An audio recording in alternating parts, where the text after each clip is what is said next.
I love that moment from Owen and Kadri. It's such a perfect mix of sarcasm and absurdity. Here's how I would rewrite it to keep that sarcastic tone while addressing the key points. Owen, I've cheated before, but that doesn't make me a cheater. Amelia, ah, sure, tomato, potato, adulterer. That whole exchange is just peak Owen and Amelia, no nonsense and sharp as ever. And Meredith's comeback from the Harper Avery Awards. Classic.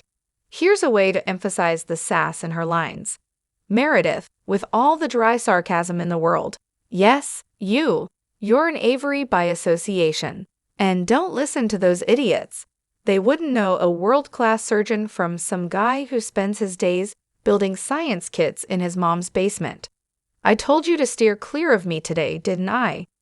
The way she delivered that was so on point, taking no prisoners and casually putting everyone in their place. Meredith really knows how to take down the drama with one perfect line. Writing off April and Arizona was honestly a terrible decision. After losing so many other beloved characters, Mark, Lexi, Derek, Christina, Callie, and the rest, I can't fathom why they thought removing April and Arizona would somehow improve things. They could have taken their stories in so many different, exciting directions, and they were two of my absolute favorites. But hey, they kept Teddy and Owen. Sure, why not? The show would have been so much better, more interesting, and maybe even a bit lighter if they'd stayed. But nope, we're left with just the dark and twisty crowd. I can't even finish my rewatches beyond season 14 because after Arizona and April left, it just felt like everything that made the show fun and hopeful went with them. They brought a sense of brightness that is sorely missing now. Arizona, especially, was a huge shock. They took a character who had been absolutely butchered and turned her into someone I couldn't get enough of, all in one season. She went from my least favorite to one of my absolute top picks. And honestly, I'm grateful they gave her a solid exit arc. Probably the best in the whole show. No bizarre letters, no surprise deaths, just a real, meaningful farewell. As I understand it, the actors wanted out, so Arizona's exit was written off in a way that actually worked, which is kind of a miracle for this show. But April? Not so much. Oh, absolutely, I feel you. Grey's Anatomy is basically an emotional roller coaster that just never stops. I've watched the first 10 seasons so many times, and every single time Derek is doing compressions on Meredith, and that look of sheer devastation on his face, oh, I'm a mess. The way he's sitting there in the hallway, losing it every single time, I'm sobbing. And don't even get me started on the other moments, like when Christina collapses from her ectopic pregnancy, or when Izzy completely loses it because Denny was okay with dying. And then when he actually does die, it's just too much. But seriously, am I the only one who can't hold it together? Or do I need to get checked out by a therapist at this point? Because I cry every time Bailey cries. That woman has me wrecked. The only reason I cried when Charles Percy died was because of Bailey's performance. She's just that good. It's like a guarantee that I'm going to cry at some point in the show, whether it's Denny and Izzy, George dying, or Alex's I'm a Man Now speech to Izzy about Rebecca after her suicide attempt. Oh, I can't even count the times I've cried watching this show. And honestly, the shooting gave me real trauma. I mean, Christina operating on Derek under gunpoint? Meredith thinking he's dead? Too much. The emotional damage from that whole thing is real. I still lose it every time. The same goes for Denny dying, George's death, bad dreams go away, good dreams here to stay, and the dad wanting to take the little girl to Mexico. Don't even talk to me about Charles, Lexi, and Mark. I'm gone. Oh, and Arizona cheating on Callie? Don't get me started. I love Calzona, and when they fight and then divorce, it's a whole situation. But honestly, when Derek dies, forget it. That's the moment I'm absolutely gone. I think I've never cried so much for a show, and if this show ever ends, I'm going straight to group therapy with all the other fans. We're going to need it. Derek's character, yeah, I'll always love him for how he welcomed Maggie into the family. Sure, he could be arrogant, selfish, and self-righteous, but that moment, that was pure Derek. It was like, of course, he would be the one to act like that, because despite all his flaws, he had this warm, big heart. And hey, Denny was right, considering all the trauma Derek went through. It's kind of a miracle he turned out to be an optimist instead of a full-blown disaster. But yeah, his character could also drive me crazy, as he did with pretty much every other person at some point. But damn, something about his heart kept pulling me back in. He was always there for Meredith when she really needed him, during her grief, depression, trauma, you name it. The guy was an excellent father, too. And let's not forget, even though it wasn't fair to Meredith, he tried to make his marriage to Addison work. I used to think it was annoying, but now, it actually seems kind of admirable, considering everything he had going on.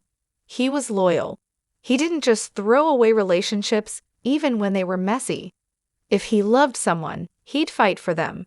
It was almost sweet, in an annoying, direct kind of way. And when it came to his colleagues, he was supportive, a good teacher, a mentor, and an excellent surgeon who genuinely cared about his patients and wanted to be better for them, and for himself.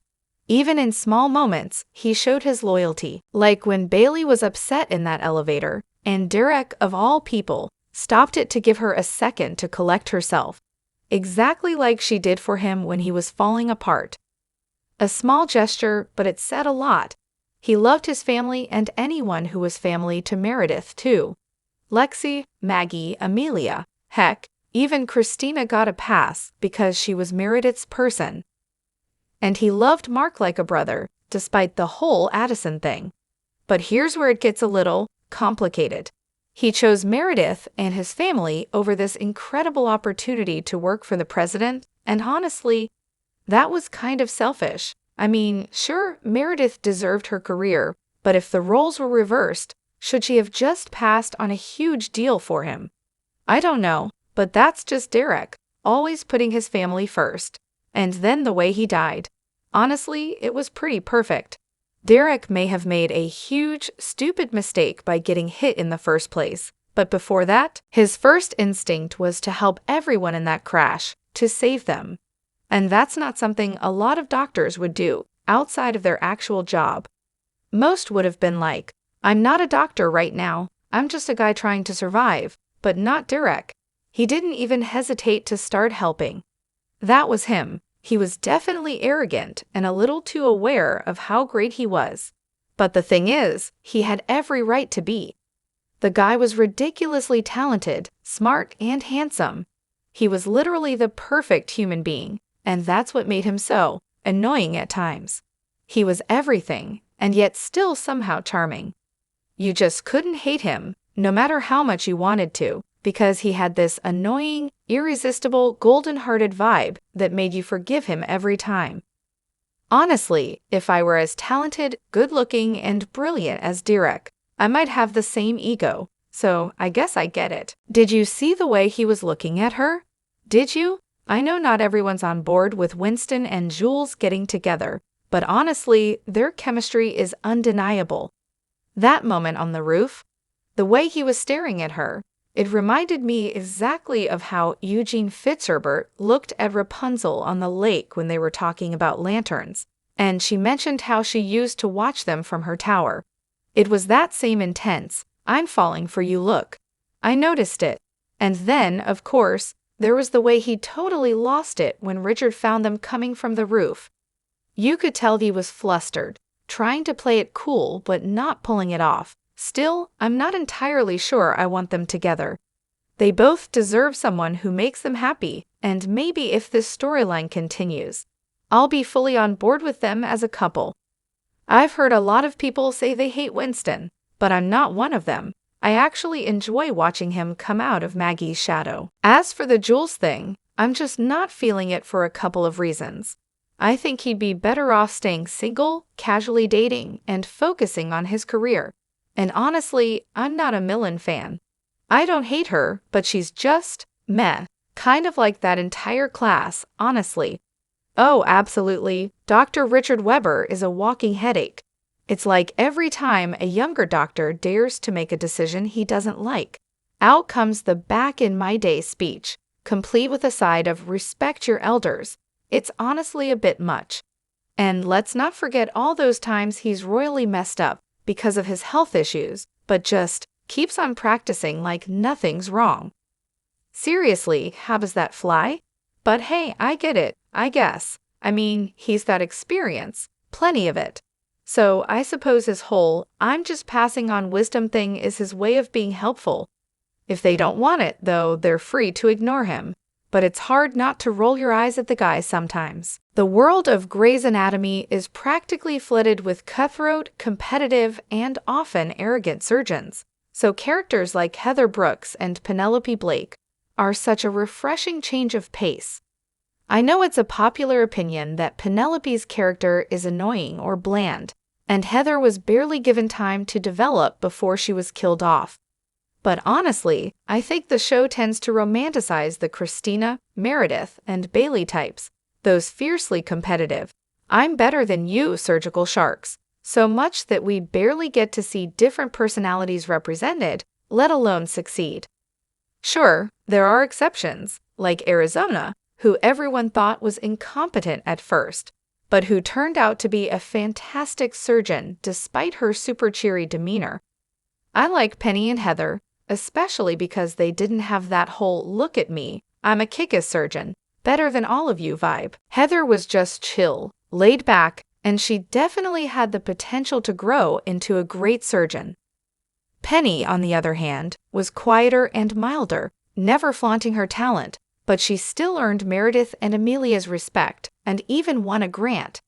April, though nice, was never quite as exceptional at her job as the others, and Penny's success felt a bit like a win for those of us who aren't the Bailey or Christina types. You don't have to be in-your-face competitive to make it big. I was really starting to warm up to Heather's character before they wrote her off. It was clear Derek saw her potential. He recognized that she had certain skills the other interns didn't. He was ready to mentor her, and I loved that he told her she was quirky but to never change. Honestly, I would have loved to see where her character could have gone. She was so different from Shane, and I liked that Derek chose her for his service instead of him. It's frustrating sometimes, though, because TV surgeons often get this bad rap of being arrogant and entitled. Not that those traits don't have their place, but they're certainly not universal to all doctors. Heather was just so different from the usual go hard or go home characters, and I really miss that about her. I think it's a real shame that she got written off so soon, though let's be real, in a drama show, her character would have likely evolved, and I might not have liked her as much by the end. I still think Heather had so much more room for growth. She was low profile, but she had depth. Killing her off might have been for the shock factor, but in the long run, it left a gap. Now, there's this big disconnect between the last of the original intern class, Joe, and the new interns. The writers got too trigger-happy with their character deaths, and now there's this gulf. Seriously, do they just stop hiring mid-level residents when they lose an intern? How would a hospital even run like that? It feels like they missed a real opportunity to keep things balanced, and I can't help but think they did themselves a disservice by getting rid of her so soon. So it finally hit me what my issue is with Lucas Adams. Out of all the new interns, he's the one I just can't connect with. Honestly, my feelings toward him have ranged from meh to downright annoyed. I just never vibed with him the way I did with the rest of MAGYK. Take Yasuda, for example. I could easily get into her character because she's fun to watch. Millen? Super relatable, and she talks to patients in a way we haven't seen on this show in ages. Griffith's got an interesting backstory, and Kwan? A more likable version of Alex Karev, which is honestly a feat. But Adams? Aside from his family drama, there's really nothing about him that stands out, and I couldn't figure out why until recently. Spoiler alert. It's not the acting, as some people like to claim. So I'm scrolling through Reddit, reading about which character is considered the heart of their team, and someone described it like this. The heart is the one who has the most focused emotional journey, the one that serves as the emotional core of the group. It's not about discounting the depth of others, but their arc is what really drives the emotional punch. And boom, that's when I realized this is exactly what the show is trying to do with Adams. They're trying to make us believe he's the heart of Magyk. And here's the kicker, he's terrible at it. Like, really bad. He's not there for the other characters, doesn't contribute much to team spirit, and half the time, he just drags others, looking at you, Griffith, down with him. It's not that he's selfish, every character has their moments, so that wouldn't be fair to single him out.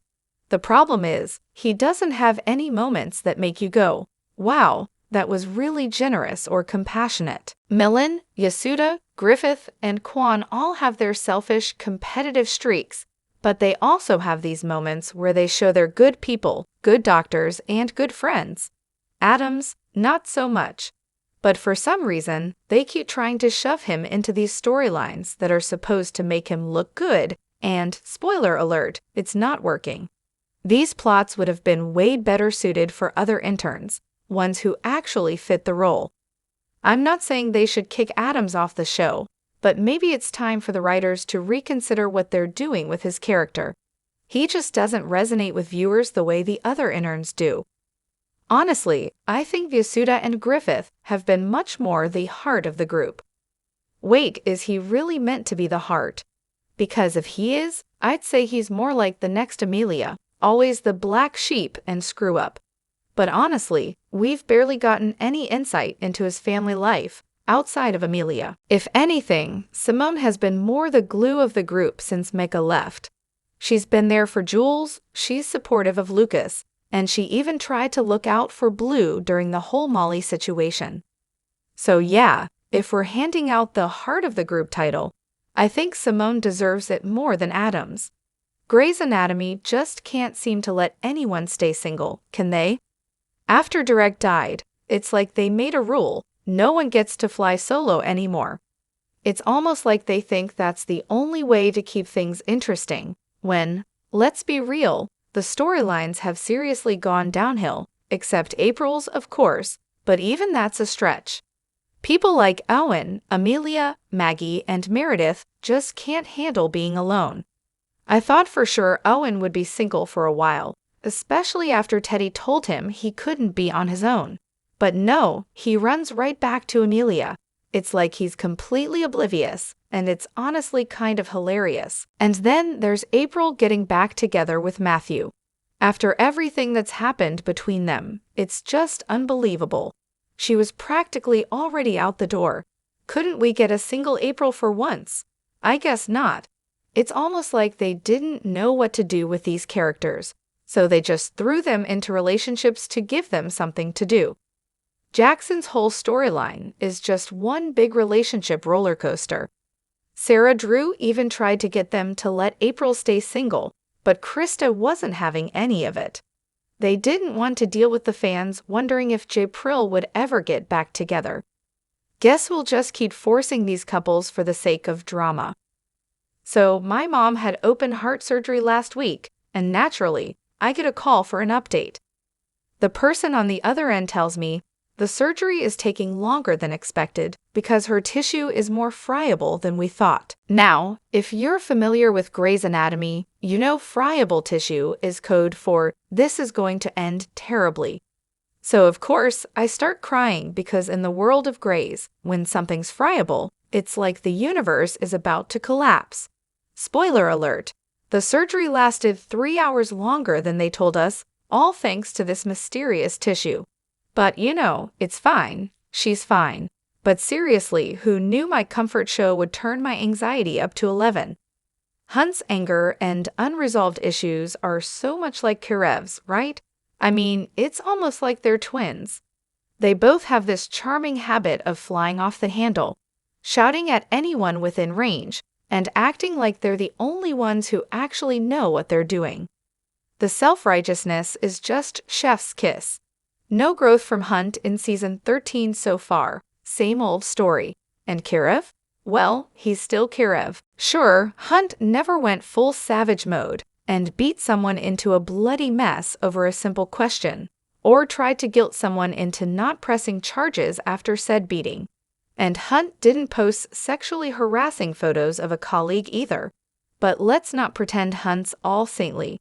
He's the guy who literally asked Mistimi and McDreamy for help when he was still figuring things out. He's so humble. Also, when it comes to making impartial decisions about care, Hunt is the only one who doesn't play favorites because, he's actually competent. But oh right, he did break up with his fiancée by sending a one-line email, which, that's pretty much the gold standard of emotional maturity, isn't it? As for him wanting to talk about the pregnancy with his wife, apparently that's just him treating her like an incubator, right? I mean, men can have feelings too, folks. Shocking, I know. He didn't handle it perfectly, but hey, grief isn't exactly a neat little package.